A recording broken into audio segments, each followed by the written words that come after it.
అందరికీ నమస్కారం.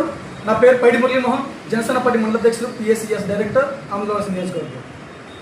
నిన్న జగన్మోహన్ రెడ్డి గారు శ్రీధర్ అప్పలరాజు గారిని పరామర్శించడానికి వచ్చే పరిణామాల్లో నిన్న ఆంధ్రప్రదేశ్ నియోజకవర్గం సింతాడు రవికుమార్ గారు చేసే పని ఈ సమాజం చేదరించుకునే విధంగా ఉంది.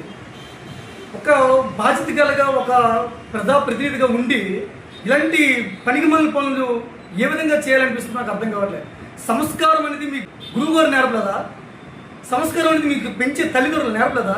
ఒక మహిళని ఎలా గౌరవించాలో కనీసం ఆలోచన మితి జ్ఞానం లేకుండా ఎలా ప్రవర్తిస్తారు అలాగా? ఒక మహిళ ఒక రక్షణ భటులు, వాళ్ళు మనకు రక్షణ ఇవ్వడానికి వచ్చిన వాళ్ళపై నువ్వు చేసే దౌర్జన్యం ఎంత పరాకాష్ఠ చేరిందంటే మీ యొక్క ఆలోచనలు, మీ విధానాలు, మీ నాయకుడికి బుర్రలేదు, మీకు బుర్రలేదు. ఒక కుటుంబంలో ఒక వ్యక్తిని కోల్పోయిన వాళ్ళకి పరామర్శకు వెళ్లకుండా యాక్సిడెంట్ చేసి వాళ్ళకి పరామర్శకు వెళ్ళాడే మీ నాయకుడు నేర్పే ఈ ఆలోచన విధానం మీకు ఎక్కడి నుంచి వస్తే కొత్తగా ఈ సమాజాన్ని గౌరవించే విధానం ఇవన్నీ కూడా ఒక మహిళల్ని ఎంత దారుణంగా అసలు ఏ విధంగా ఆలోచన వస్తాయి మీకు అర్థం కాదు. ఒక మీ పార్టీకి వెళ్ళి ఉంటుందా? మీ నాయకులు అందరూ మీరు ఇలాగే ఉంటారా?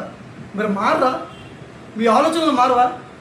నిజంగా చెప్తున్నాను, ఈరోజు ఈ కూటమి ప్రభుత్వం కానీ ఈ విషయం పని కానీ గట్టిగా బలంగా నిర్ణయం తీసుకోకపోతే ఈ సమాజంలో ఇలాంటి దుర్మార్గులు చాలామంది తయారవుతారని నేను ఈ విధంగా తెలియజేసుకుంటున్నాను. హోమ్ మినిస్టర్ అనిత గారు ఈ యొక్క ఘటన కానీ మీరు సీరియస్గా తీసుకొని ఎవరైతే ఈ ఘటనలో ఉన్నారో వాళ్ళందరికీ కూడా తగిన చర్యలు తీసుకోకపోతే మాత్రం ఈ సమాజాన్ని మనం తప్పుతో పట్టించే వాళ్ళం అవుతాం.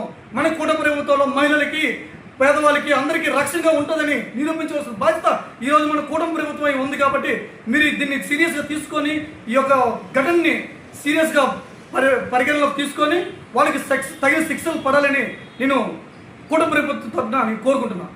జై హింద్, జై జనసేన.